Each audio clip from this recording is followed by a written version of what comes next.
So somebody's asking, send to me and share to me too. Explain that. Hi, back. We're back. We're back. Sorry, we were taken off by Instagram because of copyright issues about the music we were playing. All of me. All right. So, I think you have to bring her back again. If not, she will not be in the. But that is gone. Ooh. Yeah.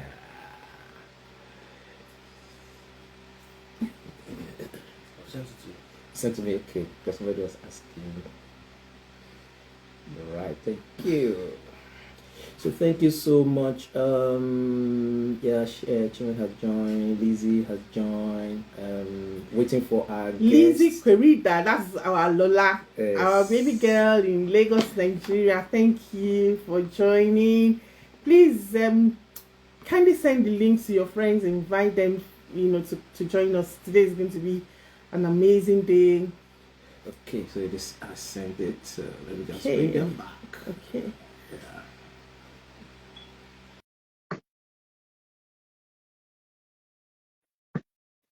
Yes, they will soon be up right soon. Oh, thank you so much, Mama Jed. You are amazing. She's always joining. Welcome back. Thank you. Took us off because of the music. The music we were playing. All of me copyright. Yes. I see. We're wondering. Yes. Our apologies. So so I was told that I have to reintroduce Ewa so that everybody will know that she styled my hair today. You look because that first one she will not appear. So she's looking. So this is Ewa. She's our star girl. Come into the frame. Say hi to everyone. She styled my hair today. She started my hair today. She said she wanted me to look different. So please, guys, help me say thank you to Ewa. You did a great job. Fantastic. Thank you. Apologies. Thank you.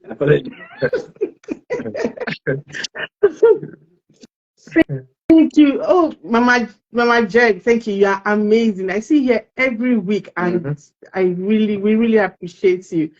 So let's quickly dive in. So this is Dele Uwa Talks Real. We are here again to talk about marriage still works, and today we have a beautiful, amazing couple, Chidi and Victor Akunna. I'm going to be reading their profile. But before then, I'll just give us a brief of what marriage still works is all about. So this is really just a campaign for us to, tell the world that marriages are still working, that there are good marriages out there. Yeah.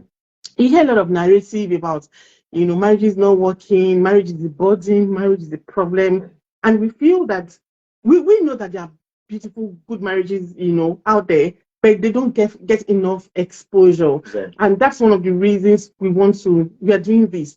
And beyond that, we also feel that doing this, beyond showcasing marriages that are working, it will also help to give insights, to educate people and inspire people to kind of how to make their marriage work. I mean, we've had couples, since we started in April or so, and they've been coming here to tell us their stories. And one thing has stood out, that the fact that people's marriages are working doesn't mean that they don't have challenges. It just means that they are committed to it. And they then share with us what are the things they are doing to make their marriages work. So that's, in essence, why, the Marriage Still Works series. So we want to inspire people, want to educate people, we want to, help people and let them know that marriages are still working. Marriage is not a burden. Marriage is not a problem. It's not trouble. Yeah. It's an institution created by God that adds value to everyone who would, go all out and be committed to do what needs to be done. So today we're having Chidi and Victor sharing their story with us. Can I bring this addition to that? We also through this we also we are there with people maybe who already failed marriages and then who has experienced a failed marriage and are hurting. Our hearts actually go out to them and always praying for them for restoration, for strength, and to have that new sense of hope to know that you can still go on with life. So it's also an avenue where you can strengthen someone that is hurting. So I just say I should add that. Thank you. Oh, thank you, Ma. Sajada said, "Well, you look gorgeous." Thank you. Is your baby girl Ewa that styled my hair? I think that's what's making the difference. Feeling cool now. But I usually am very beautiful. Today I'm extra beautiful. But let's quickly go on. So let's read the profile for Victor and Chidi. So they are Victor and Chidi Akunna. Deliver guaranteed results to their clients based on bespoke, easy to follow solution. They are authors of several books, including Bedroom Makeover Plus. I know you like that. I love that. You might have to say something about that before you leave this place. Spicy Romance, Health and Wealth Acceleration, Dynamics of Marriage, Relationship Red Flags, and many more. They coach, they blog, they train and speak at conferences. They run the Intimacy Builder program, a coaching program that helps singles attract and keep their ideal spouse. This is very critical in these days, and they also help engaged couples and married couples develop the competencies, the capabilities, and confidence they need to create romantic and intimate marriages. Yeah, my plug. I love romance. I'm romantic at heart. And so they can be found on different social media platforms. They're on YouTube, they're on Instagram, they're on Twitter, they're on Facebook, and Facebook. We also have a Facebook group. All the handles are is Foundation for Family Affairs. I mean, for Twitter, Instagram, YouTube, Facebook, and a Facebook group, fan page, same name, Foundation for Family Affairs. And through this media and platform, they counsel and coach people on building valuable romantic and intimate marriages. They also oversee the operations of Foundation for Family Affairs and organization focused on strengthening families across the globe. Please let's welcome Victor and Chidi Akunna. So this was talk to you. Thanks for having us. We're honored. Can they help us put it in the comment section? Let them feel welcome. Please let's make some boom sound and some jamming of hands, right, and the rest. Yes.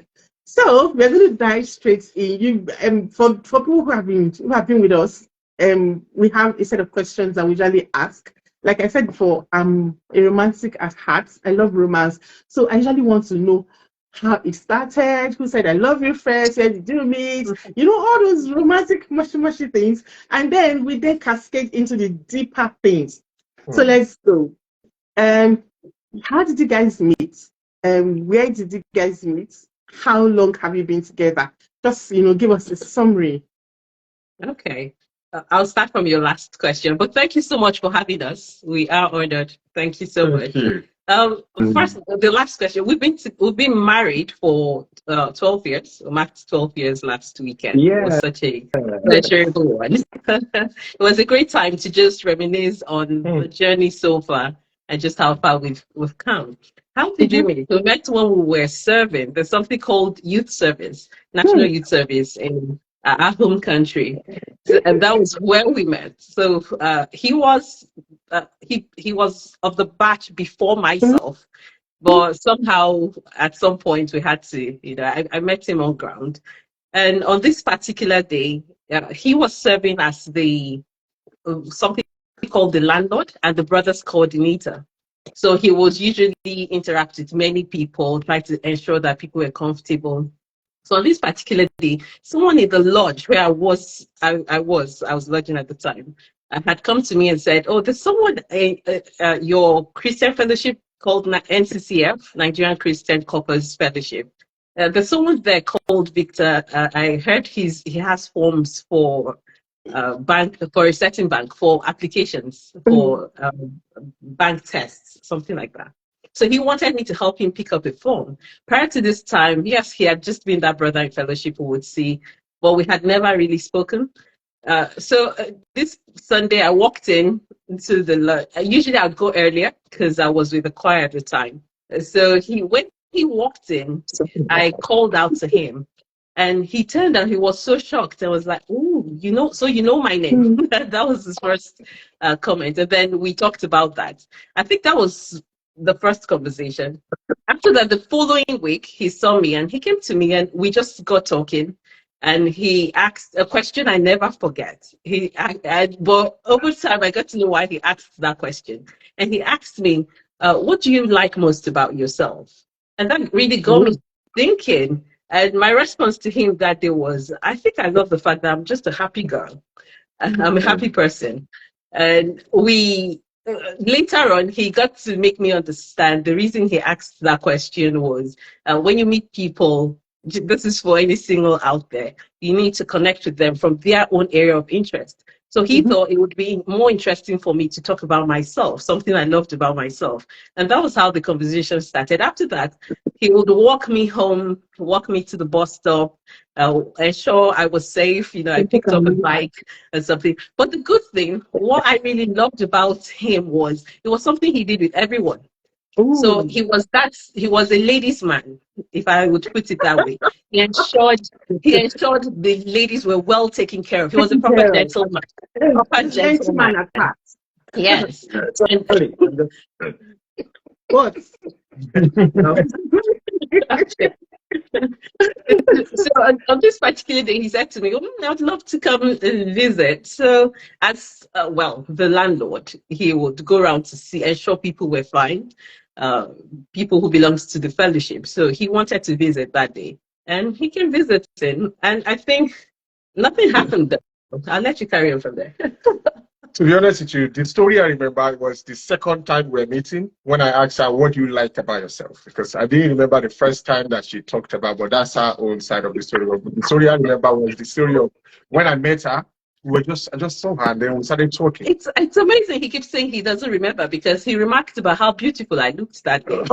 It was, we had a special event and I was really all dolled up. And he remarked about it. And you cannot remember. Honestly, I cannot remember, to be honest, but what I remember was asking her that question and getting to connect with her. That was just this peaceful thing about her. And then I asked, what did she study? And I realized that we studied something similar, and then from there, one thing led to the other. We just became friends. Like, we talk, before then we're not talking. We just probably have seen each other at different times. So, yeah. And then I went to pay her a visit. When I went to pay her a visit, I just realized that, I saw books. I was like, whoa, she reads, Rarely, no offense, I visited many at that time. Most people probably have their books back home. They don't bring it to the NYSC to study, to continue. She brought some books, and she bought some books, and that kind of caught my attention. And so when I went back to what we used to call NCCF Lodge, like a hostel of core members, so when I went back, I said to my friends, my roommate, I said, if you want to marry a good woman, I found one. Then I wasn't thinking of her. I nearly missed my destiny. I wasn't thinking of her as someone I could marry. So I just said, if that's this lady, and they asked me what's her name. About 3 guys were there. So 2 of them were already in a relationship. So the only guy that was not in a relationship actually came. She told me later he came to me. At the time, I wasn't ready. I wasn't ready for a relationship. And I kind of told him about it because we got really close and we talked. And I used to call him my big brother. A lot of people thought we were actually related. So I told him about it, and he would be asking. He was so pushy and was asking me, so why don't you want to give him a chance? What do you mean you're not ready for a relationship? But I just wasn't ready at the time. Yeah. We built friendship to the point where we could tell each other for example, I could tell her that I'm interested in this lady in my department. I'm interested in that lady. That was when I moved back to church in Lagos. I could tell I'm interested in this lady. And we could be that free. And we'll talk about what caught his interest in that person. Yes. And why he thought it was necessary. And he would tell me about probably if they went for lunch, how lunch went and what he thought about it. Then it got to this point. I just asked myself, what I'm looking for a woman, does she have it?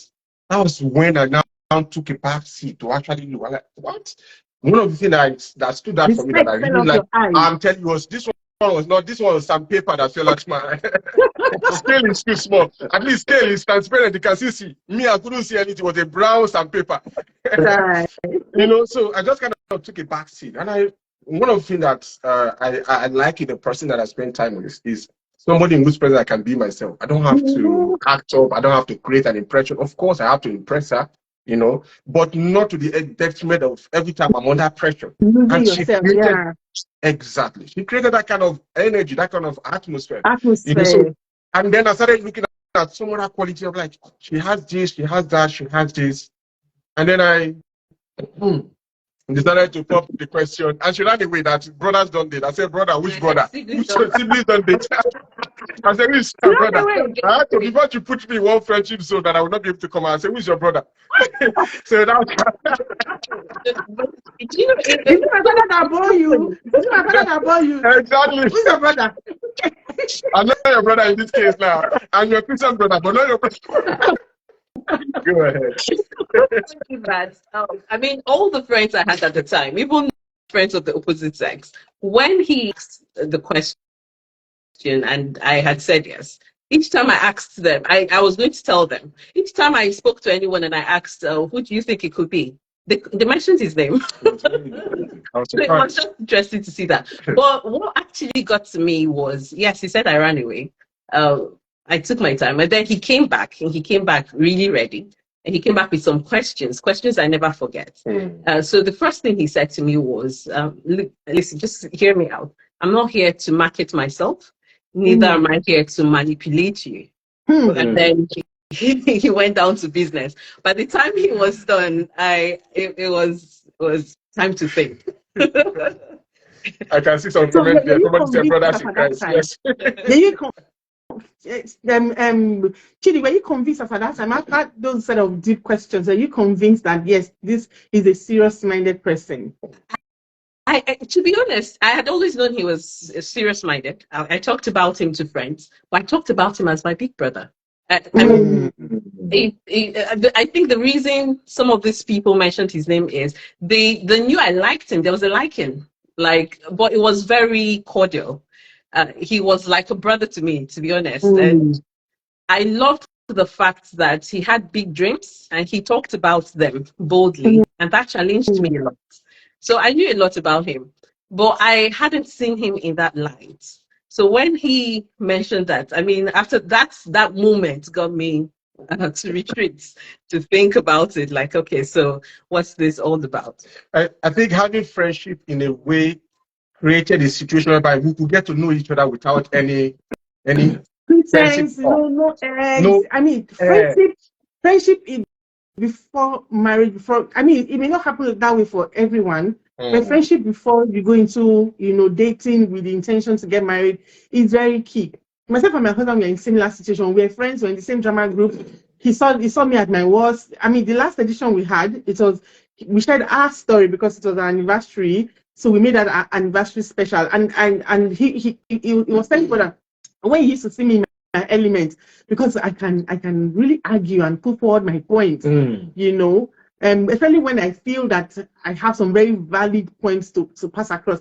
And he used to tell himself that, God, I'm sorry for the person that will marry this woman. And he used to say that he didn't know that he was feeling sorry for himself because he's been married to me now for 21 years. So I think friendship is really key. So because you're going to see yourself, see who you are, see you with no pretense, no airs, and then that gives you the opportunity to decide that, okay, if I've seen this man, I've seen this woman, in this state, would I be able to go the long haul? If they don't change from this, if they keep up with this character, would I be able to keep up? Would I be happy to remain married to them for the rest of my life? I think that's very key.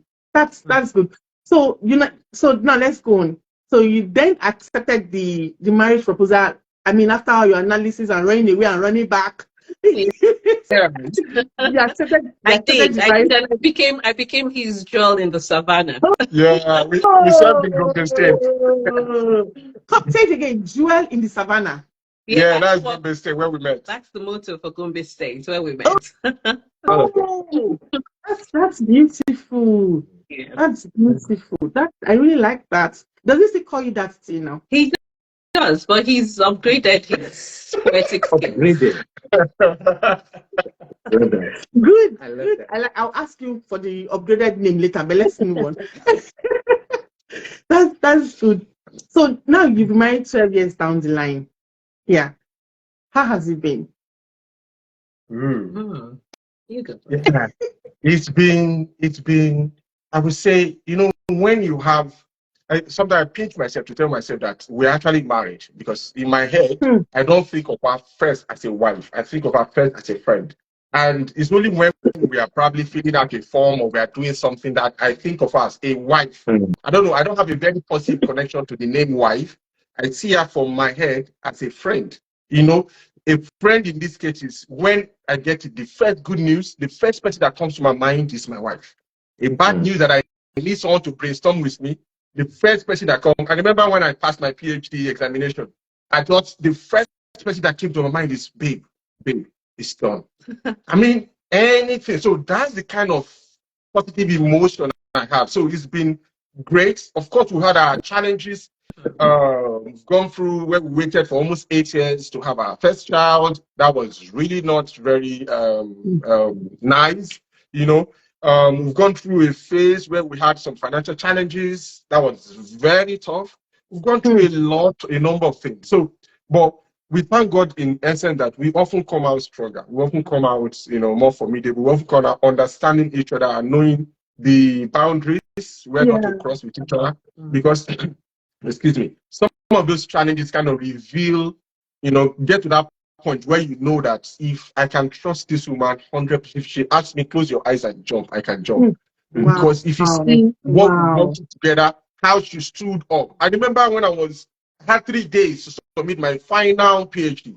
I did not sleep. I probably slept for maybe like 6 hours in 72 hours.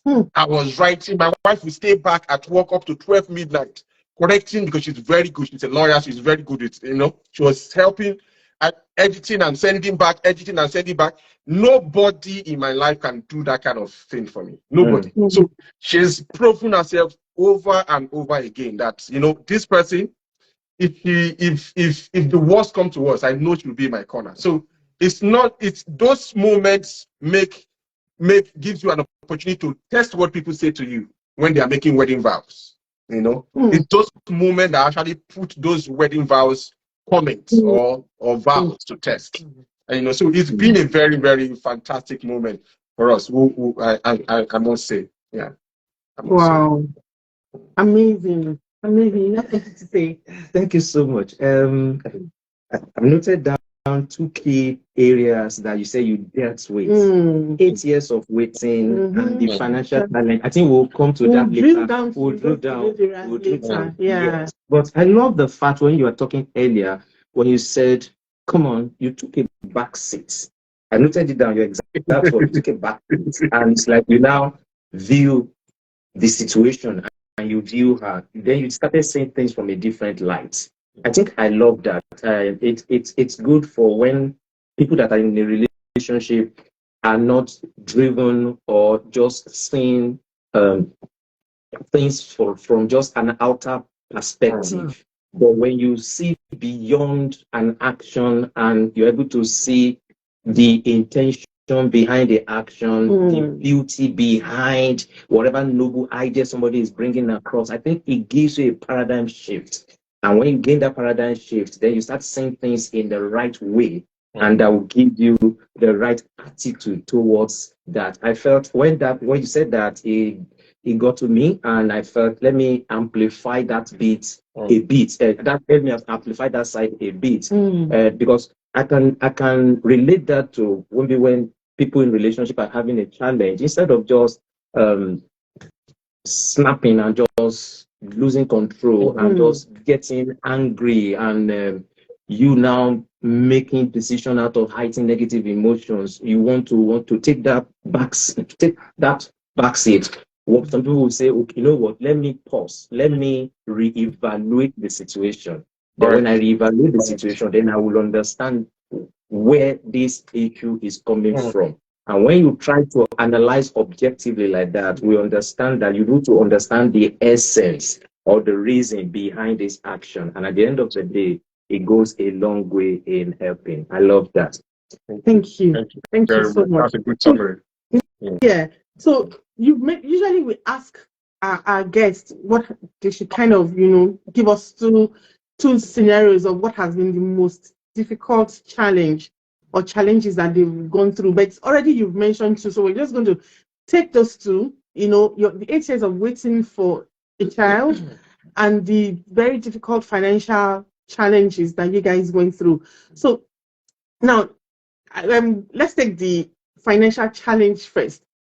What happened? How did you navigate through it? What were the things you did to move yourself from being in so much financial challenge or problem or situation to where you can now kind of say, yes, I have enough for my needs, because I know right now globally there's a lot of financial issues, whether back home in our country, Nigeria, or where we are here in the UK or the US. I mean, it's a global thing. Inflation is catching up with everyone. Purchasing power is reducing by the day. People are just going through a lot. How did you do it? That's a very good question. Should I go? Yeah. So now so let me I'm trying to see where to start from. So the time one got married, obviously wanted to do 2 projects, get married, and then I needed to also do my MSc, my MA, my master's here in the UK. So that required a lot of money. And of course, we got some help, but the bulk of the money came from both of us, because the way it works, you have to pay a certain amount of money, then they allow you to come over. Yeah. So when we came, we settled out that. Then I told her, I said, give me 5 years. I want to finish this master's and then do my PhD, not knowing. I was thinking I'll be able to get a scholarship for the PhD. So it ended up that I didn't get a scholarship from the Nigerian government. So that means that we had to self-fund. And self-funding meant that I had to work at least 3 jobs to be able to support. And then my wife was working, but after a while, because she needed to transit into a legal career, and so she needed something we call training contracts. So after you do your legal practice course, after you complete your legal practice course, you go to school, do your legal practice course, then you have to do training for 2 years. So now, when she got the opportunity, happened that they weren't looking for people at that time. They said, all right, so we might give you, but we cannot pay you. So it meant that for a period of time, she wasn't earning. And so that meant that just one person was earning. And we had to pay ridiculous amounts to get in there. We had to pay ridiculous amount to get in there. So transport ourselves every morning. So she had to pay, that's from where we were living at the time to London, to central London. That was not cheap. So we're paying for that. So, and then we got to the stage whereby, and then I was on what we call student visa. I could only do 20 hours. I know. Right? So that put a lot of restriction on us. So we look back, we say, if we did not crack them, it would be very hard. Why? Because the financial pressure was hard. Sometimes you have to call the landlady and say, I'm sorry that this month, can we? It was not a very funny moment at all.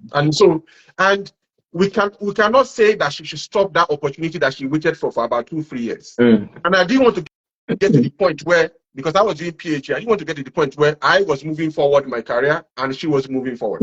I wouldn't want to have that kind of spouse beside me that will make sacrifices at her own expense only. Of course, we both of us needed to make that sacrifice. So she needed to also be making that progress as well. So it meant that we had to pay a certain amount of money for, we had to sign an undertaking to pay a certain amount of money to the school every month.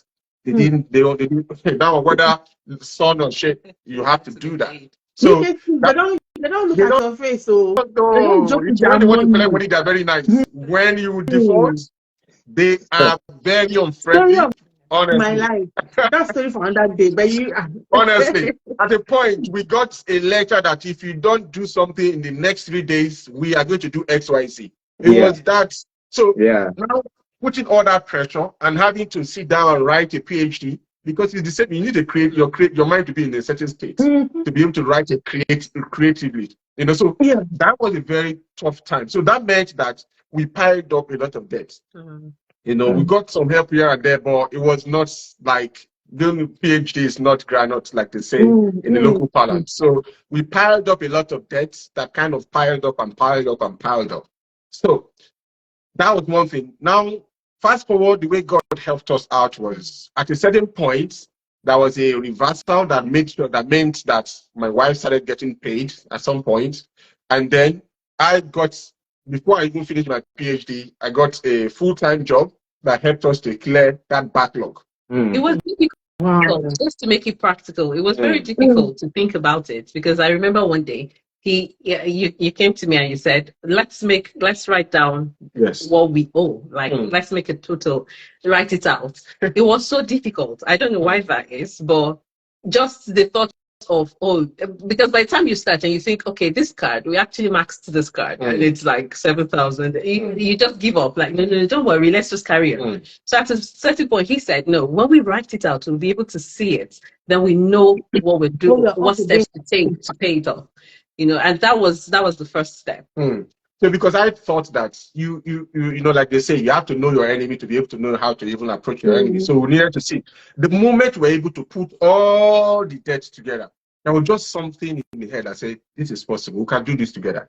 And you know, because we've done this before when I was doing my master's. How much it was? Was it? So it was closer to 20 grand. Yeah. Pounds, 20,000 pounds. Yes. So because we've done something similar to that, which was not up to that, during my master's, there was a chemistry, that was an understanding that this one, you can tackle it. You know, because the way God works with couples or with anyone is that He will give you smaller challenges that will build you up to the bigger one that will be coming in the future. Anchors. So they become anchors for you to say, if God did this one, God is going to do it. And so when that kind of happened, God just presented an opportunity, and it now came up to the point that then someone approached us, you know, a close member of the family approached her and say, she's trying to organize this, you know, this contribution that people pay, that people will be doing different contributions, and then one person will collect. And then it happened that happened, and they will join this group. By the time we were able to write up this thing in just about a year, completely written off. So that really, really helped. But it took a lot of sacrifice. It took a lot of, by sacrifice, it means forgoing what you want to have right now, because you know there is something. Now, why I say that my wife has proven, some people who have a spouse that when they are trying to do that, they'll be like, no, I cannot downsize this. I cannot. There was a time she did not buy something that a lady should buy, you know, like clothes, like looking well, like, you know, she would say, no, I'm fine. But my heart will be bleeding at what it says. But one thing that we kept on saying that, you know, we kept on holding the vision that we wanted. This is going to happen. That is going to happen. Yes. Because in the midst of the pain, if you don't have something you are looking forward to, the pain becomes excruciating. You know, like the scripture will say that hope deferred makes the heart sick. So we kept saying, this is what we are looking at. This is what we are looking at. This is what we are looking at. This is what we are looking at. Because the vision leaks. People forget why they are in pain. People forget, you know, you have to remind each other that this is what we are aiming at. This is what we are. If you don't, people will do their own thing, and it will now slow down what you are trying to achieve. You know, so, and then we also said that we also talked about what will our life look like after when we cross this hurdle. Because sometimes we've seen couples that hang in there with each other during pain. When they now succeed and move to the other side, they begin to, you know, disintegrate. You not even wonder, you people succeeded when you were suffering, when you were in poverty. Now that things are doing better, you're now, you know, nobody can listen to anybody again. Everybody's having shoulder pad, iron shoulder. You're wondering what's happening here. You know, so that's more like our story in terms of just a little bit. Then, amazing. Yeah, so for the financial part, there was something you said recently, you know, last year, you know, we kept hearing this word, you know, what do you call it now? Cost of living crisis, cost of living. It got to a level, fear kind of entered my heart. I just went to God and said, what do you have to say about this. He said, when men say there's a casting down, you shall say there's a lifting up. And that scripture went to my soul, I'm telling you. And that's one thing that we held on and we just ran with. And to the glory of God, God has really been very faithful. Let's just put it like that. God has been faithful. Amen. Amen. Thank you. I mean, I took down some points which I just want to kind of read out, because those are like general principles that I see that you followed in this, coming out of that financial challenge or financial state. Number one, don't deny, that there is a problem. You guys had to face it headlong and say, see, we are owing, there's a problem. And then I like the fact that you say, let's write it down. Let's write it down. Let's see what we are up against. Because at times when something is up, there's only so much that the brain can hold.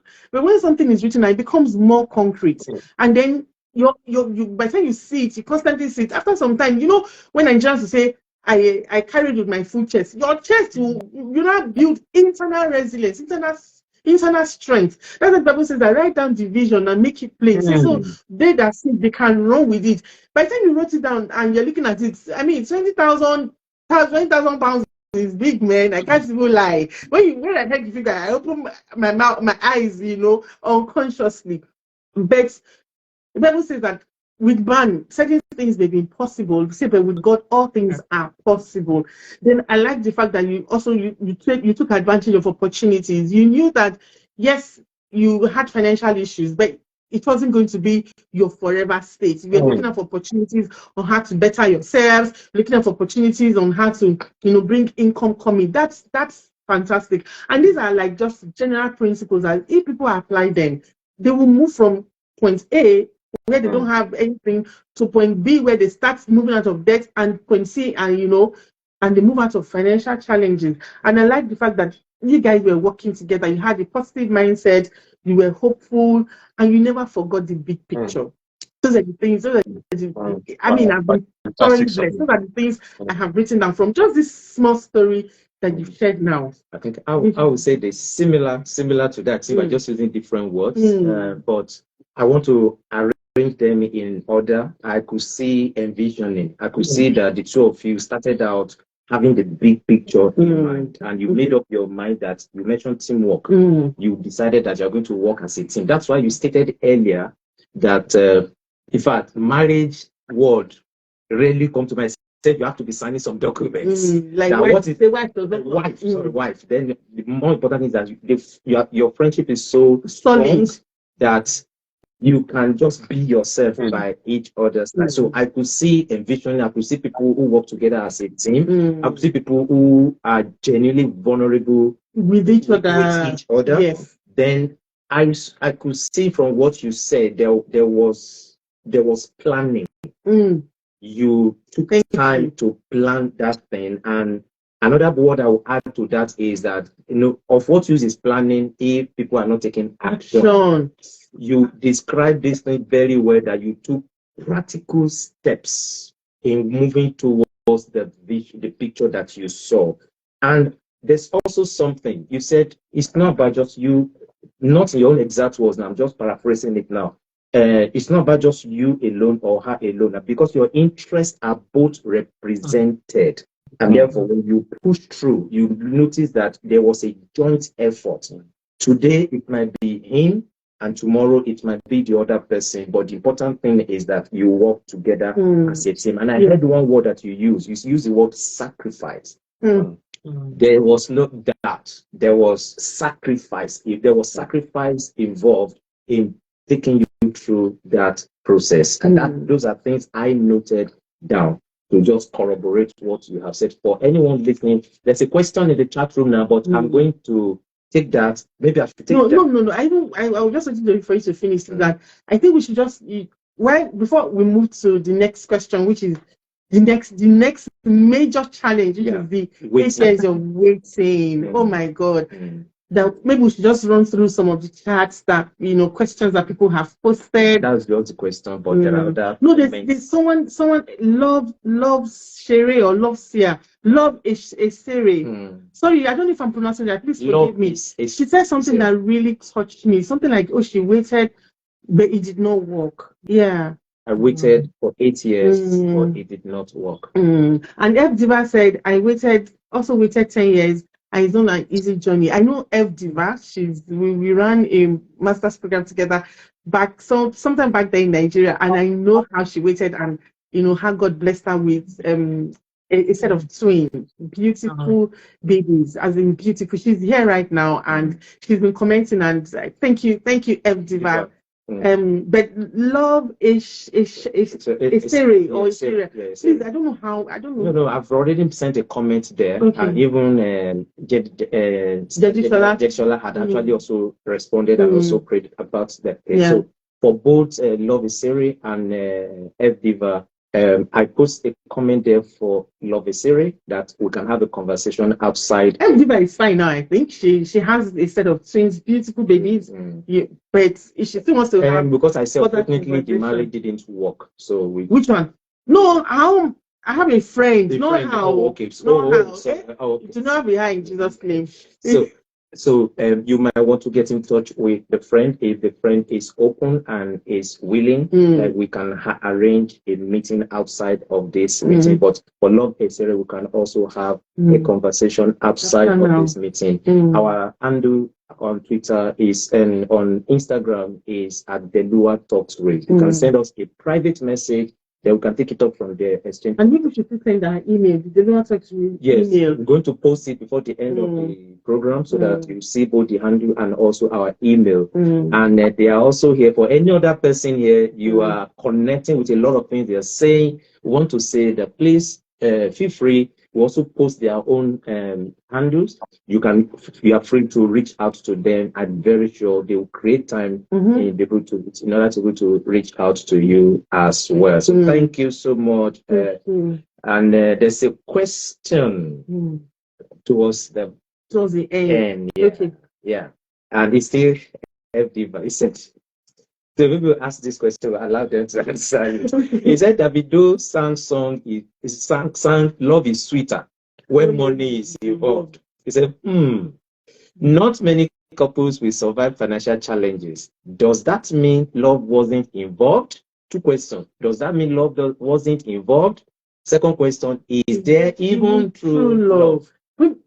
Chidi and Victor should kind of, because I think she's responding to what they said about how they survive their financial state. So what she's saying is that, people usually think that love is sweeter when money is involved. And not many couples will survive what you survived, the financial hardship. So the follow-up question. So the follow-up does that mean love was not involved? Was it just all strategic planning? Is it like there was no love? Is there true love? Please, over to you. I don't know how you go through challenge without true love. It's very, I'm telling you, why do siblings bond together in thick and thin? Because they know that, man, I'm stuck with this person. That is true love. For us, that is true love. And to your question, is there true love? Yes, that's the essence of what we're having. That marriage works. That marriage still works. There is true love.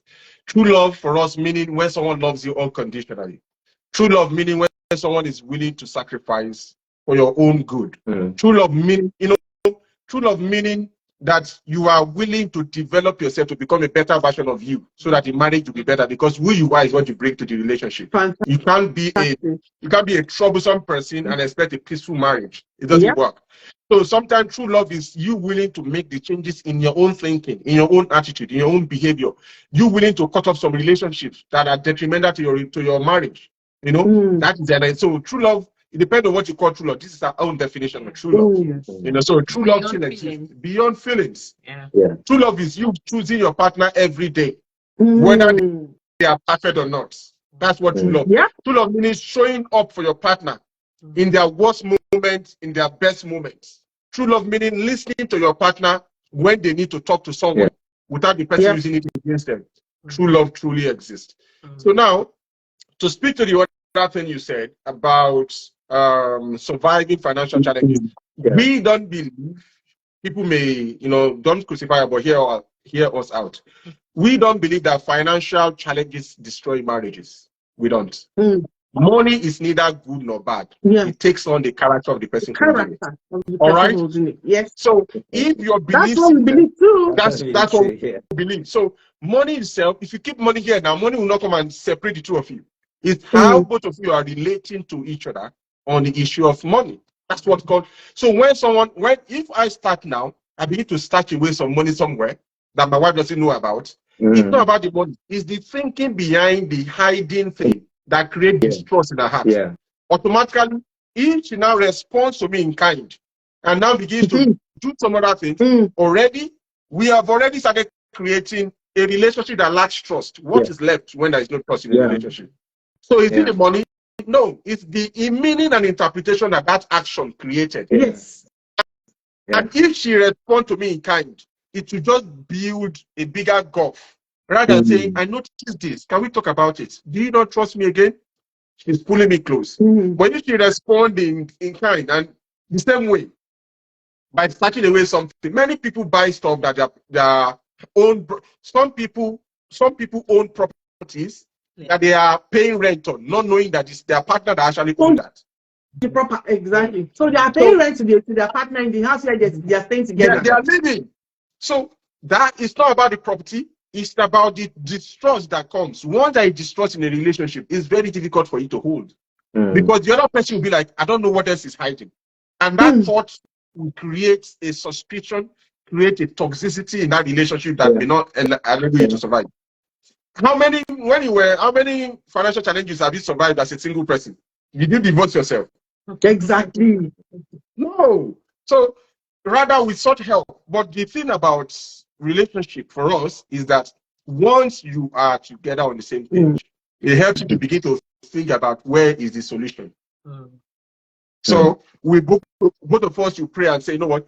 I remember the first debt that we owed. We kept on praying, oh God, cancellation of debts. Oh God, that's what we're praying. Because one day you said, this cancellation of debt that we're praying. So somebody else just come and cancel their money. It's good though, if it happens for you, please send the miracle my way. but we kept on waiting. At first, we're looking for somebody outside to solve the problem. We now realize that, hey, at some point, this solution may come maybe from two of us. We sat down and said, how much is this money? What can you do? Extra thing that you can do in your workplace to get extra money. My wife said, the moment we agreed, it was not up to a year. That thing was written off. Why? We just came on with a plan. My wife said she can earn extra this. I said I can earn extra this. Somebody put my name forward for something that everybody was fighting for. They put my name forward without me not paying for it. Because we agreed. There is something about synergy that happens between couples. You see that thing that they say, power of agreement, that they say once you chase 1,000 too. It's not film trick, it's real. Yes. We have experienced it in our relationship. It's real. When you agree and say, this is what I want in the child I want to have. This is what I want in the kind of job I want. This is the kind of, when my wife was looking for a place, I told her, what kind of a job do you even want? You have busy telling me, I don't want this, I don't want this. Let's write a list of what do you actually want. By the time she wrote the list, it gave her some clarity. Where she's working now, ticks and checks all the boxes. So sometimes people are focused, I don't want this kind of man. But you don't even know the kind of man you want. What kind of a man do you want? And who do you need to become to attract that kind of man? Because that kind of man is looking for one kind of a woman too. So if you're not that kind of a woman, once you people mix, the relationship will not last because the person is feeling, I have improved myself so much. She has nothing to offer besides her pretty face. We want something more than that. In the situation that we found ourselves where, the question was, what can we do? She was bringing ideas to the table. Not just, oh, I'm pretty, you deal with it. No. Pretty face has a long, can only go so far at the end of the day. It's the value the person is bringing to the table that really makes a difference. So I don't think that money can really crack. It's just how we manage, how we relate with each other about money that really cracks it. Thank you very much. We don't even have anything to add that you've absolutely killed it. And I hope that Diva and every other person who is listening or watching, have gotten the response to the question and they're happy with it because you really touched on everything. We still have another question, but I think but I think we should just go to our second, the second challenge that you guys, went through We'll come back to the other two questions after. Yeah. Then there's a question from Jadishola as well. Yes. That I would also like us to take. I'm noting them. I will note them down. Yeah. So let's talk about the 8 years that you had to wait. In fact, I used to tell my husband that we didn't wait for a child, because after we got married in 2002. We had our first child November 2003. The few months that I was not pregnant, my mom was already sending message to say, you know that you don't save money to take care of children. No, you know that when God is sending the child, he will send what you will need to take care of the child with the child. You know our African mindset about certain things, and that was just 3 months. So I already started feeling the what could happen, the kind of pressure, the kind of, different advice. Yes, they mean well, but the kind of pressure that could come from different advice, both solicited and unsolicited, when you're in such a situation. So I'm just thinking, how did you survive 8 years?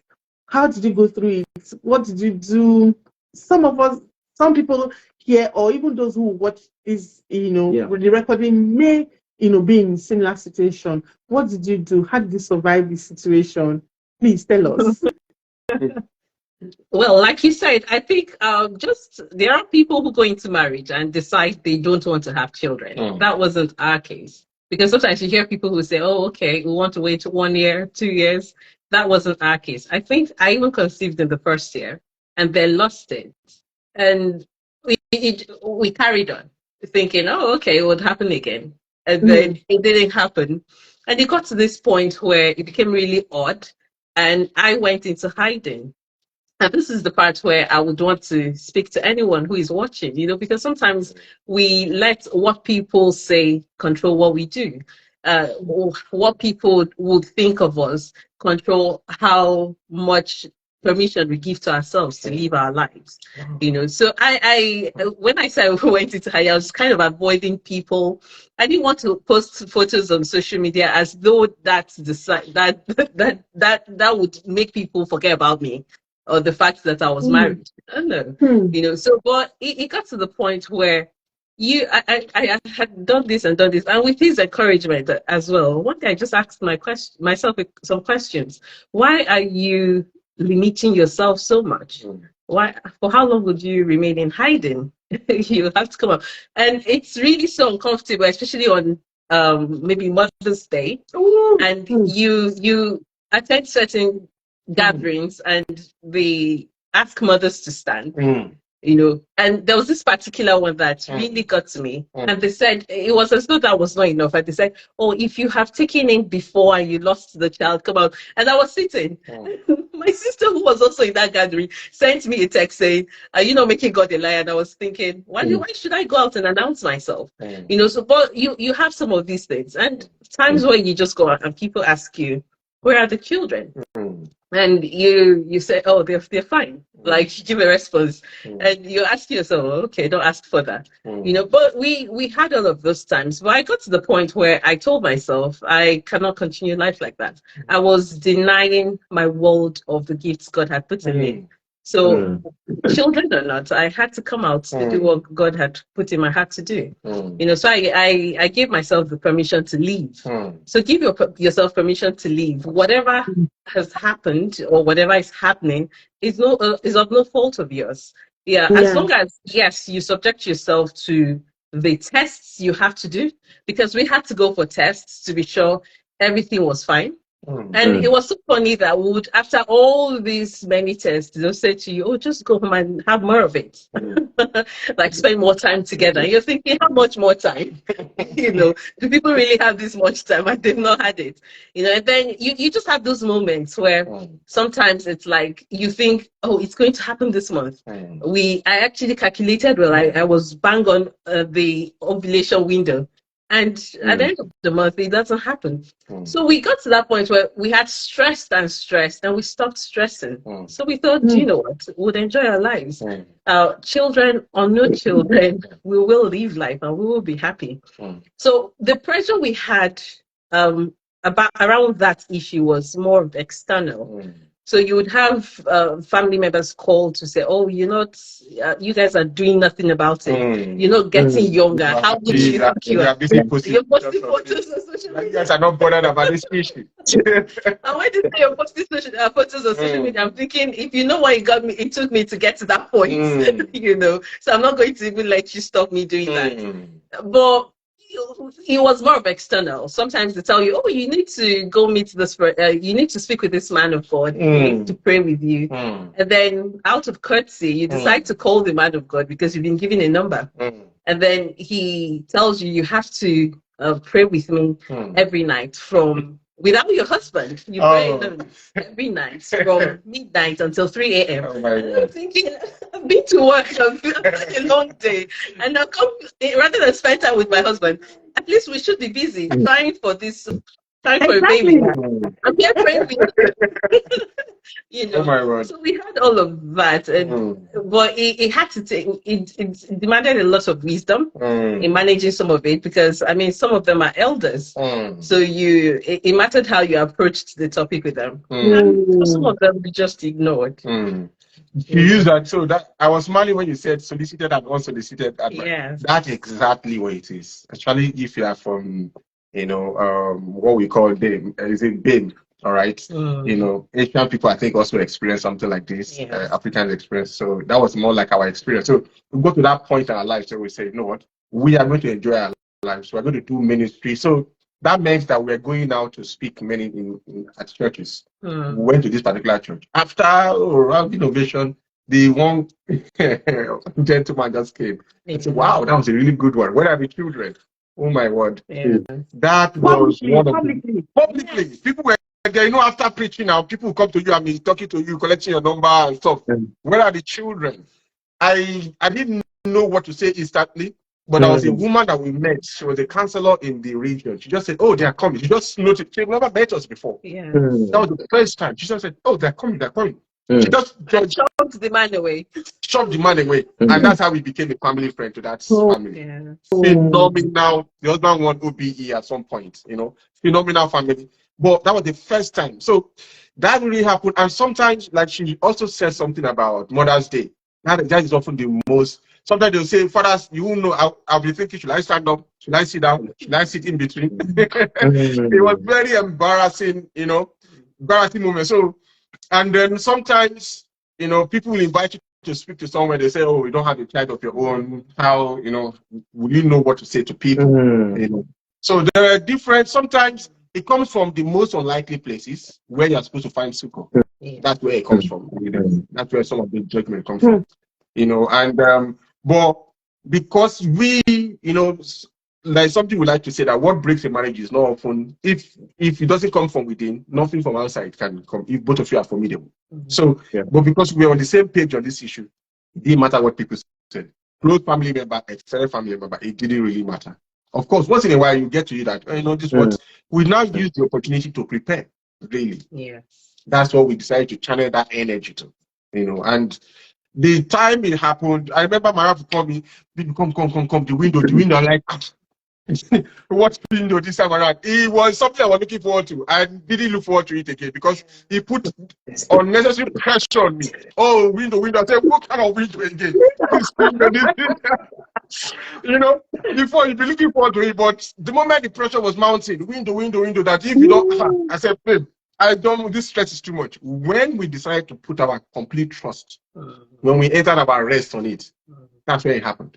And God used to tell us that, you see, I give children. People do what they do and they have children, but I give children. That's our own testimony.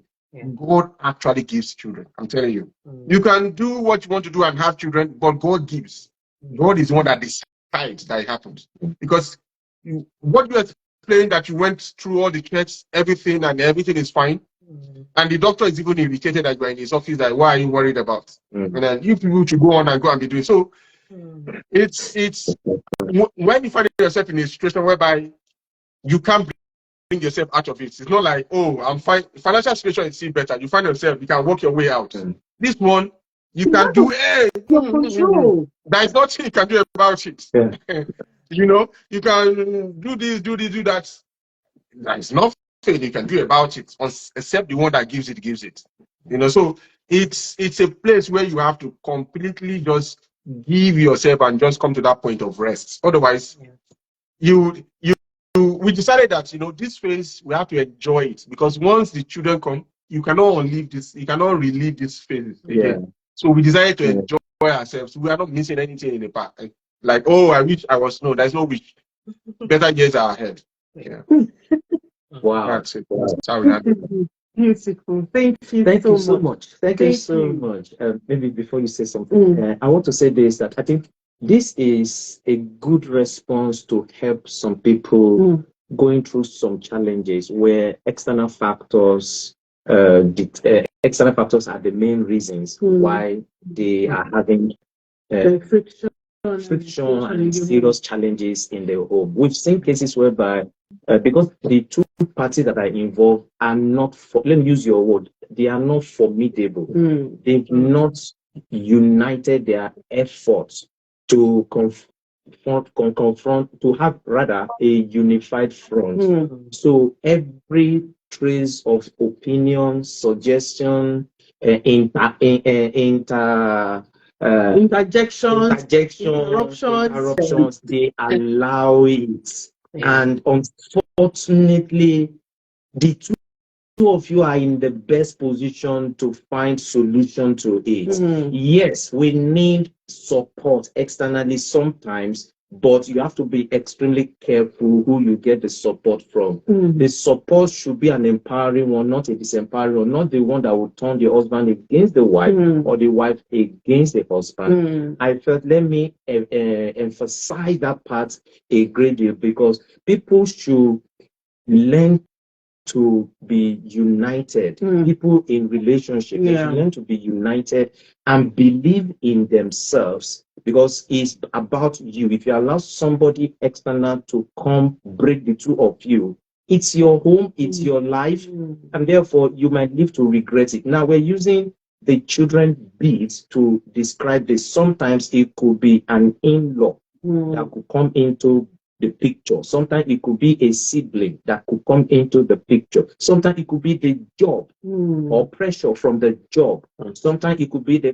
career or pressure from career. So thank you so much. I thought I should just emphasize that to be able to put it in perspective for people who are here right now and for those that will be listening afterwards. Yeah. Thank you so much. I just want to quickly kind of just go through comments. I like the engagement in today's session. Thank you so much, everyone. Keep the comments coming. Keep the questions coming. Chinwe Luke said the power of agreement. Jedishola said some Christians throw away their brain when they give their lives to Jesus. Pray and work. Yeah, marriage is work. That's the truth. But it's very rewarding work. Then Chinwe Luke said, I'm glad I heard you speak. It brought me sad memories, but it's refreshing to listen to you. Thank you. We always get a lot of amazing feedback from our sessions, and it's coming already. Then F. Diva said, let me also share. My mom is still amazed at my faith. I was too positive and knew it would happen. Yes. You can never go wrong when you have faith. And she said I would travel, generally happy to be.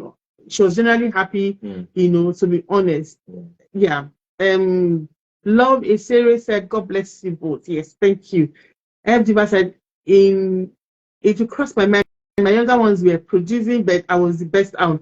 I mean, that could be a very, like you said, embarrassing situation when your younger ones, you probably got married before them. Yeah. Then they got married, they start having children, and you haven't had any. So people like that will want to avoid family gatherings, just like and Chidi said. So I mean, but I like the way you guys handled it. Yeah. And that's some of the comments I really want to read out. The engagement has been very good. Thank you so much. One thing that you said concerning how you guys dealt with it was the fact that you guys had the unified front, and then you said something that I really like. You said you use the period as a preparation period. I always tell people that there's no season in our lives that is to be wasted. God is a God that is mindful of investment. If God allows you to go through a difficult period. He's not going to waste the pain you went through. It's for something. The Bible says that Jesus, went through pain so that he can come out and become a comfort to those who go through such pain in the future. And, a lot of us are also called to be in such, giving such assignment. You didn't go through what you went through for nothing. God had an assignment in mind so that when you come out of it and you are out of it already, see, your testimony is an inspiration to many people now, is encouraging people, is drawing people to God, which is the ultimate, I think that's the ultimate plan, that ultimately when we learn to hold on to God and go through those difficult situations, trusting him, it draws people to God. As I share your testimony now, it's drawing people to God to say, God is the giver of children. We entered our rest and we prepared, just use the period as the period of preparation. While you formed the formidable team, your trust remained in God. I mean, there's really nothing you could have done. You don't manufacture children. You can't manufacture children from China and ship them to England. So that's it. Thank you so much. This has been a mind-blowing session.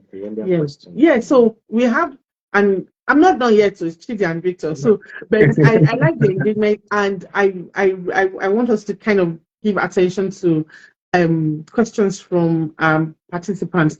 So this one says, how do you resolve serious conflicts? Or have you used hurtful words in anger, and how was it resolved? That's one question. I don't know if I should take. There's another one. I should take it differently. One after the other. Okay. How do you resolve serious conflicts? Have you used hurtful words on each other before when you were angry, and how did you resolve it? Okay. Let me go back a bit and just talk for the benefit of any single person who'll be watching this. When we started courting, one benefit we had was we had the opportunity of reading a lot. Distance afforded us that opportunity. We were thousands of miles apart. I was in the UK and he was back home. So we would read books, and then whenever we met online, we would review whatever we had read. So those were moments where we started laying down principles for the marriage. Okay, what did you make of this? What did you make of that? And then so we had to put those things in place. That's just building blocks.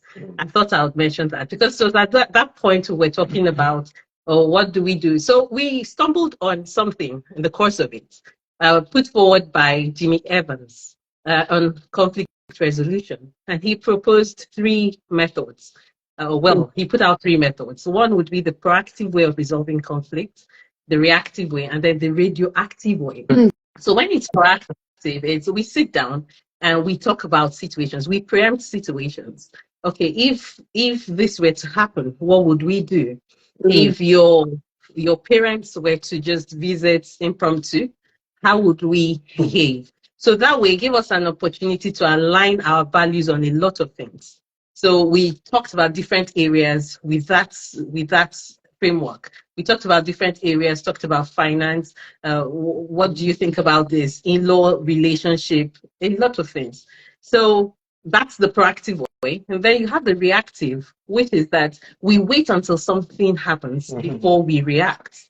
So, and that's not very good, but it's okay if you're still at that point, because you could still make amends even today. So when we talk about the proactive, it was at that point we started agreeing on there'll be no name calling. What would happen if I did this? Or probably I upset you, or I did something you least expected. So we'll talk about it. Oh, no name calling. You don't raise your voice. Of course, in marriage, the practical side of it kicks in. Testing all you have written down theoretically. And then the radioactive is that we keep sweeping things under the carpet. An issue comes up, we don't properly resolve it. We sweep it under the carpet until one day it becomes a very hot area. So whenever that issue comes up in the house, if it's something to do with, say, in-law relationship, once it comes up, everybody is on fire. We just can't meet eye to eye on that issue because we've let it carry on for so long. It's become really hot. So it becomes a hot area. Now, sometimes that also happens when people don't build emotional muscles. We need to get to the point where we stretch ourselves emotionally, where we allow ourselves to grow. I personally don't like it when I hear people say, but that's the way I am. I do, like, you do something in anger and you expect your spouse to take you the way you are. Yes, love covers all things, but then you shouldn't just be like that. You should, and that's why I like what you said earlier. Marriage helps us become better versions of ourselves. So I've come into this marriage, even though I used to be someone who would storm out in rage. I now build the emotional muscle to know that I have to sit down to have hot conversations when they come up. You might be uncomfortable, depending on your personality. If you're someone who is very introverted, you may find out that you like to retreat when there's an issue. So you don't, this issue is too hot. Can we just leave it? And you retreat. For someone who is very forward, very forthcoming, he could just come up and blow up. More like, okay, this is the issue, and not care how you think about it. A typical analogy would be the skunk and the turtle. So skunks will just come up and release the foul odor. Yeah, they say the thing, and sometimes later regret that they've said it and feel bad. I'm sorry I said this, But the turtle is there processing it, having retreated, and takes time to come out. But we must get to that point where turtle or skunk, we develop our emotional muscles to know that we must sit down to have hot conversations. Otherwise, we'll rock our marriage. Really important. Two things really helped us. Yeah. To add examples to make it practical. Two things, no, use practical, but to add to what you said. Two things helped us. When we got married newly, when we moved to the UK, it just happened that we lived with another couple. So what that meant was that we were constantly under scrutiny, So constantly under scrutiny. So it wasn't like, oh, we never lived for ourselves for about 5-6 years. Almost. So we were under. So whatever you could not practice, we had to practice it because we there was a lot of not like they were watching us. Not that we're watching. If you are living in the same house with a couple, definitely, yeah. The other thing that helped us was that we did everything together, in the sense that we wear color combination, we eat it from the same plate. So it's from, if we are going out, for example, I have to talk to her, what are you going to wear, to know what I'm going to wear. So you have to create that kind of situation whereby it's difficult for you to have conflict for a long time because you're not going to be productive. There are financial decisions that before I make them, she has to okay them. So there has to be another point of conversation. So there are many points of conversations that makes it really difficult for us to have conflict for a prolonged period of time. Why? Because many things will be going to be impacted. So that's how one of the things that will, at that time, we looked at it. One day we sat down and looked at it and said it was actually good that we lived together with this couple. Because whether we like it or not, it was a testing time that helped us to even further connect and further bond. Would I recommend it for young couples? No. I wouldn't recommend it in hindsight. Why? Because it has its own challenges. But maybe because we didn't have children at the time, it was easier to manage. But living with as a young couple, I mean, from the time we even moved to the UK, it wasn't long that we started living together. When I joined, and so we tested what we thought we knew. We did. Yeah. Thank you very much. Thank you very much. I think before I ask the next question, I would like to add this as well. Because sometimes there are some people who have experienced these hot words, and maybe they are currently in pain. I think for the categories, for people who are in that kind of a category, I want to suggest that make effort to create time for that conversation to happen, especially when you in a more relaxed and not when both parties or either party is angry.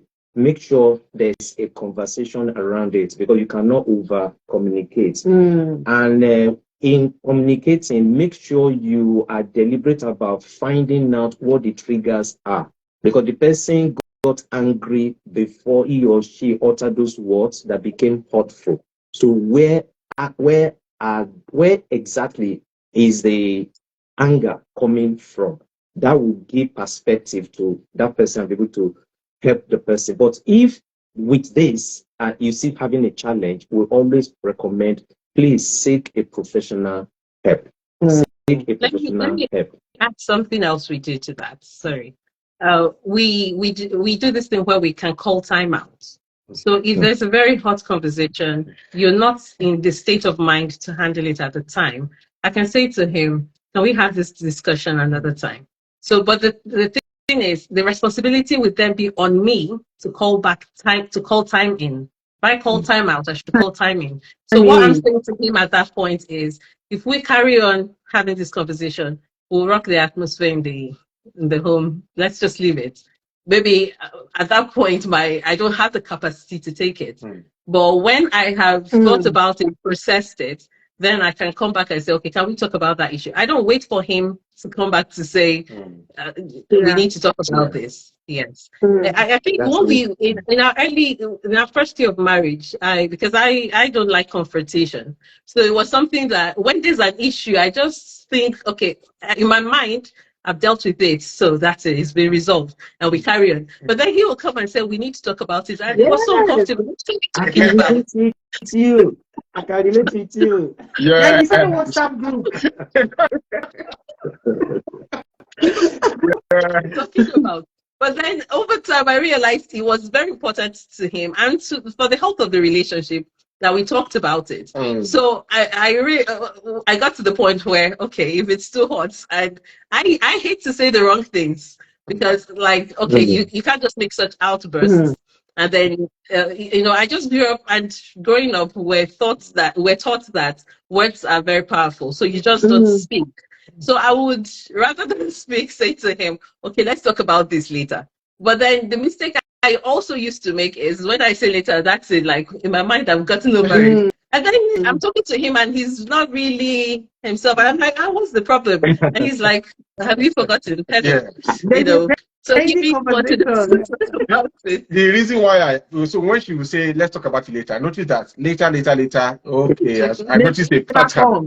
Never comes. I know. Because I know that her personality, although both of us are kind of introverted, but she's likely more introverted than I at the beginning. Now, I don't know who's, I don't know, she's the one that she has gotten up, won over all my friends. They reach out more than they reach me now. I don't know what's happening. But let's just be going. At least the friends are still in the family. So when I notice that pattern, so what I often do, I say, her personality, if she keeps storing it up, one day it's going to explode. So we have so we have to have that system of constantly talking in the morning, in the evening. So in the process, we discuss some of these things. Why? Because when someone is just storing up, even though they are saying, hey, they have moved on, something else may just remind them that, oh, this guy is doing this thing again, And so that's one thing that we actually do as well that really help, Yeah. All right. We are fast approaching the time. Time is running out now. So let me quickly take this question that was asked earlier in the chat. He said, how can a couple handle their challenges about money, sex, jobs, when one person is not ready to make it work? That's a tough one. Yeah. In a relationship like marriage, it's a tough one. Yeah. It's a tough one in a relationship so we have not been in that situation where one person is not willing. What we have been in is when one person has a different perspective on the same issue. Yeah. That's one we have been in. So for example, we're saying we should do X, Y, Z.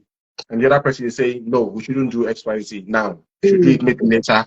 We should, So that's what we have been in. And how we handle that kind of, if it's slightly similar, in the sense that both of you are going in different direction at the time. So what we often do is that we have continuous discussion around it, because sometimes when one person is not responding to something, there is a reason, like Pastor Dele said. There is a trigger to it. There's a reason. Sometimes there is a fear that even the person is not aware of. So let's use an example on finance. One person is saying, let's save because of this. One other person is saying, my father saved, it was not alive to enjoy the money. Let's enjoy this money now. So the best way is to find a middle point. Let's save a little bit and let's have some money to enjoy. Yeah. But if you don't know what the person is afraid of, or the person is stonewalling you, they are not really coming forward, it will be very difficult. No human being is, well, and maybe some people are, they will not just respond. Another thing that you might have if you're a faith person is that you can pray about it. There are times where my wife will insist on something. I'll say, no, this is not the way. And I'll go and pray about it. The Holy Spirit will say, go and do what she said. Because her perspective is the right perspective on the issue. Put your ego aside and do what she said. And I'll come back and I'll apologize and say, you know what, babe, I think we're going to do it this way. But if I don't have that thought, more like that will give you a balanced percentage to it, you're going to just drive things down with your ego. And at the end of the day, you'll have made more mistakes and realize the same thing further down the line, ruining the whole relationship. That's something we often say, that the relationship, nothing else is more important than the relationship. So I don't mind losing money, but I don't mind, and then keep my relationship. That's more important. Winning an argument is no more important to me than having a happy spouse. I can be very good winning an argument, but if it's beginning to get to that point where I'm losing my partner, I'll lose that argument just because of this. Because there are many benefits that comes from when your partner is on the same platform with you, on the same point. You can't jeopardize that. There are too many things that you are working on. There are too many projects that you're working on that you need that to be in sync. So if we have this prolonged one day, we cannot afford it in our relationship. It's very expensive for us the way we have built our relationship, because decisions need to be made per second. I cannot afford that. I'm not talking to her for 2 weeks. But what kind of heart? We don't know how that looks like, because it's too expensive to do that. The way our relationship is set up, because everything is done in connection. Everything is done in connection. There is nothing, that's money going to Africa, for example, that she doesn't know. She even says that, you not send money to this person, send money to that person. I'm the one telling that, let's slow down. So it's through my account. You see now, because my account is still functional. Her own account is not working. So any money was sending has to be true. So there's always checks and balances one way or the other. So you see, if she's not talking to me, no money is sending because I have the dongle. I like that accountability. Absolutely. Yeah, absolutely. So I have the dongle, I have the code, I know how to make the transfer. If I give her the dongle, she doesn't know how to operate it because she has been here a long time before the dongle was introduced. So that's just how it works for us, Yeah, but I wanted us to speak to that other point. I know it's difficult. It takes two to tango, really. So can two work together unless they be agreed? It's a difficult situation. But sometimes, now this would depend on what's happening in the relationship. There are times where you, as the spouse who wants things to work, you just carry on doing things.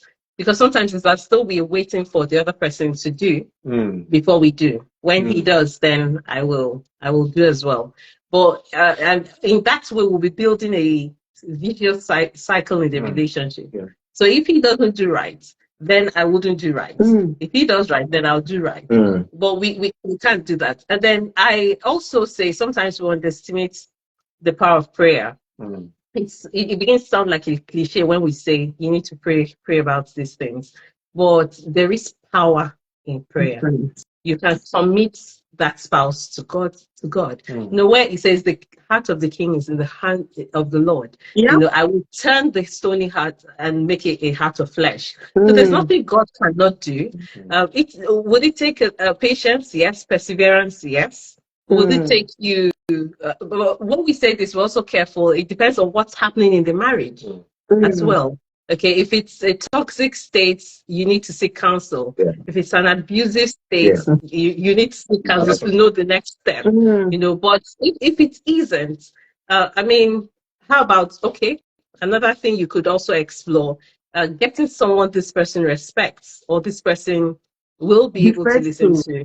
to speak to this person, you know, there's something I think John Maxwell would say, the law of respect. So men would often listen to, when we say get someone involved, it's not someone you want to speak to your husband. You think about it, who do you think he would likely listen to? You know, someone who commands his respect. And that's the kind of person you want to speak to. And that person will sometimes, through wisdom, know how to get to him without even letting him know you've talked to him. So those are some things to explore as well. Yeah, absolutely. Thank you so much. You've actually addressed it to a very large extent. Yeah. So what I'll just to buttress what you have said.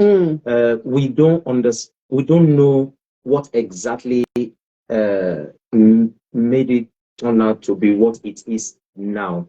There might be more to it which will require professional help. So we would say that if that problem persists, please seek professional help, because that is where you will take different assessments to be able to understand the actual state of things that will guide the direction of counseling. And with that, you will be able to take an informed decision. And at the end of the day, we trust God for that situation that it will change for the better. Thank you very much. Thank you. It's been a loaded session. I still have loads of questions, but our time is up, really. Usually we try to work between 7 p.m. to 8:30 p.m. and this is 8:32 p.m. But I do not regret the time we spent here. It's been an amazing session. And you guys have, you know, tackled every question, you know, with so much wisdom and just hitting the nail on the head. One more question, or I'm going to just kind of combine questions. So, just briefly, how do you add fun and spark to your marriage? I wanted to ask that, would you say this marriage has added value to you? But I think that's irrelevant, given all the things you've shared with us tonight. So I'm not going to ask that, but how do you add fun and spark to your marriage? There's one question I wanted to ask, but I'll just mention it. Don't answer it. We could take it. You could send in your answer letter, and we'll put it as some of those things that we put as comments in on the Lower Talk page. Yes, because I know you guys are very good with building friendship and intimacy. That seems to be like one of the core of your calling. I really wanted us to talk about how to build friendship and intimacy in marriage and in any relationship. But you can send that one to us later, and we'll just post it on the Lower Talk page and give you the credit for it. But how do you add spark to your marriage? How do you add fun? What do you do for fun? Is it because you guys like book? Is it all book? Is it all school? No, we love fun as well. We love fun as well. So one of the ways we add fun is by pursuing what we enjoy together. And one of the things we enjoy together is by, we like speaking, we like, writing. Those are the kind of things I would like to do. Another thing like to watch movies. Yes. But to be honest with you, doing it together with her makes it fun. Honest, it's not stressful. To be honest with you, it's not stressful. So doing it with her makes it fun. So another thing is that we watch movies. During my PhD, she was really neglected. Sometimes I'll be coming back home at 1 a.m.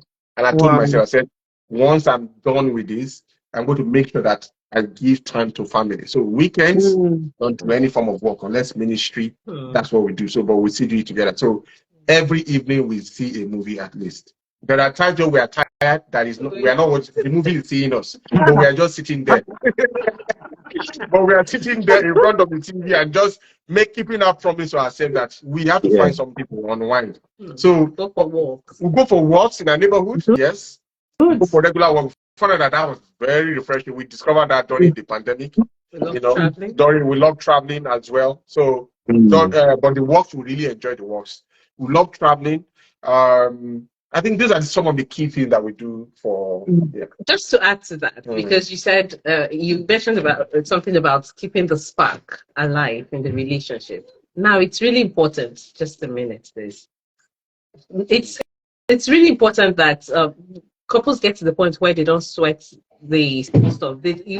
Sometimes we wait until they are very big things before we do things. So we're waiting to break the back to rekindle the spark in the relationship. They could take very little things. Date night, I want to say that. So you could have a date night even at home. Yeah. If you get to the point where it's a bit too boring, and it's too expensive, we could agree on date night probably once a month. If you're very tight on cash, you could agree that once a month. Okay, go away. We sometimes would propose the rule of twos. So, okay, for instance, date night, probably go away to eat, have a date night every 2 weeks. Go away to a hotel every 2 months. Then every 2 years, we could travel for, go away to a hotel for a weekend. And every 2 months, we could travel for a week. Every 2 years. Sorry, we could travel for a week. So couples can explore that. What I'm trying to say is it doesn't have to be very expensive. Yeah. Then one big thing couples, beg your pardon, we have an intruder. Beg your pardon. Please. So one big thing couples need to also explore, which is it's there at everyone's disposal, is to be physical. Now, when we say be physical, it includes cuddles, hugs, kisses. Now, when I say cuddle, sometimes we rub ourselves of so much. I'm not practicalizing so that you can come to the people that are watching. I love that. Sometimes we rub ourselves off so much because people say, "Oh, we're so busy, we don't have time for such things."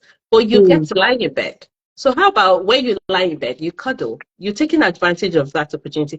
When you do that, there are hormones that are released that bring about that strengthen the bond between you. So it's very little. Holding hands. Sometimes you will see that your spouse is really stressed. Like my husband, sometimes I can say, okay, he's stressing out about something. Just holding his hand, and you hear him go. There's that relief as well. So we need to get very physical. And don't forget, it's also beneficial to your children. They're watching. Take time to take each other in. There's this ritual, because we love having rituals. There's this ritual we have where when someone comes home, returns from wherever, you try to meet the person at the door, no matter how busy you are. So that makes the person realize I'm acknowledged. I matter here. I'm seen. So even if it's for a few seconds, you take each other in, you give yourselves a hug, and then you go about what you have to do. And then we need to be conscious of the fact that what our spouses need varies from different phases of their life. What you used to do in the first 5 years may not be relevant to your spouse right now. She will have moved. Her needs are different. His needs are different. Find what those are and keep, eating on those. Definitely she will respond and he will respond. Beautiful. Thank you. Please, for those of us who are still online, kindly help us appreciate Chidi and Victor. They've been so amazing this evening. Put the emoji, put something in the chat group, in the chat box. Say something. If you've been blessed, if you've been inspired, if they've added value to your relationship this evening, just express it. And we are saying a big thank you. Thank you. See, this marriage thing is not. Longevity helps, but I've discovered that the quality at times of the wisdom that you get from these sessions is not necessarily dependent on how long you've been married. It's how much the couple have given themselves to learning. And I know that you guys are people you give yourself to learning every day. Yeah, people of wisdom, and I have been so blessed. And I know that people who have who watch live and who will watch later would also be so blessed. So a big thank you. Thank you very much.